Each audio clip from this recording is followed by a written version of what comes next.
What's up, you guys? There's a couple things I want to talk about today, and they're going to get a little bit into how you think about fighting, what you think about the sport, what you want to get out of it. So, the question is, does Dustin Poirier, does Dustin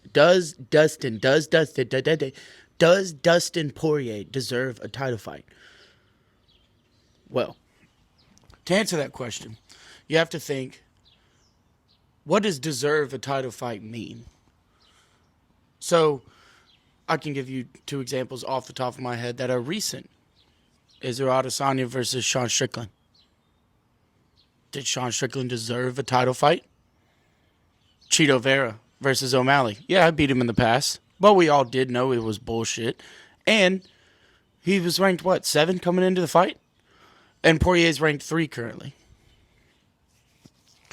So really, it's down to what do you want to get out of it? Should we think about the sport of, I want the best fights possible. I want to see this guy versus this guy because these two styles are going to be the most fun to watch. Or because the story here is just too good to ignore. We want to see this guy do a certain thing. Or the same sort of vein of thinking is just fun. I want the most fun fight. What is the most fun thing we could possibly do with whatever division we're talking about? Currently the lightweight. Islam Makhachev. He's the champ. Poirier called him out. Islam seemingly accepted on Twitter, sending a handshake and a signing emoji. So if this fight happens, I think that's sort of the let's go ahead and let's do it. Let's have the fun fight. But there's more to it than that. You have to look at it from this angle. 300 is in a month. A month from now is not that long in the UFC world.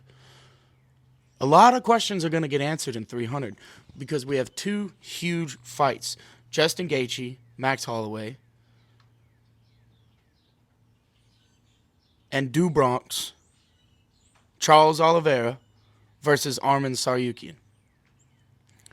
These two fights are really going to tell us how the lightweight division is going to shape up.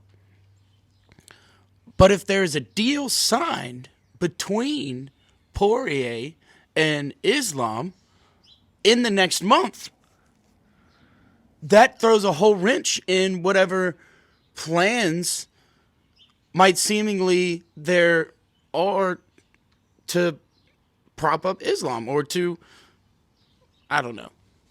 It's interesting. But would it be fun to see Poirier fight Islam while they're waiting on the guys from 300 to recover? Yes, certainly. But is a month really that long to make the number one contender, Justin Gaethje, wait?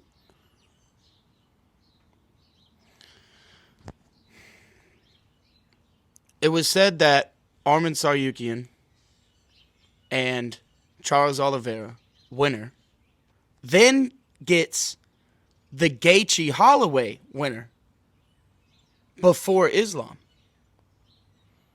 Is that what's going to happen? And in the meantime, Islam fights Poirier. Well then, if Poirier goes out there and does what we know he can do and ends Makhachev, then we end up getting a much more different landscape than it looks right now. Then it's a Gaethje fighting for a third fight with Poirier. Then we get a Holloway fighting for a rematch with Poirier. Then we get Oliveira fighting for another. I mean, this guy's been all over the division, Poirier. So it's going to look much different if they end up signing that contract. So while this plays out and while we sit back and while we watch and while we wait for them to tweet at each other, think about how you view this sport. What do you want to get out of the sport? Do we want all the fights all the time? maybe they don't quite make the most sense, but they are the most fun? Or are we more analytical?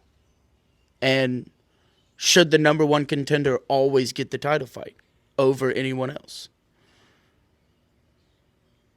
These are all questions that you have to ask yourself how you view the sport, because there's not an answer. There's not a right answer.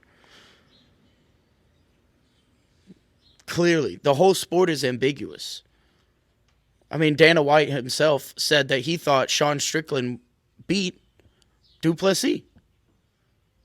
The whole sport is subjective. And I think that's why we love it. Objectively speaking, the only thing that you can do is point to the rankings. Well, what are the rankings? Extremely subjective. Maybe not extremely, but they are subjective. Fight math doesn't always work. Remember that.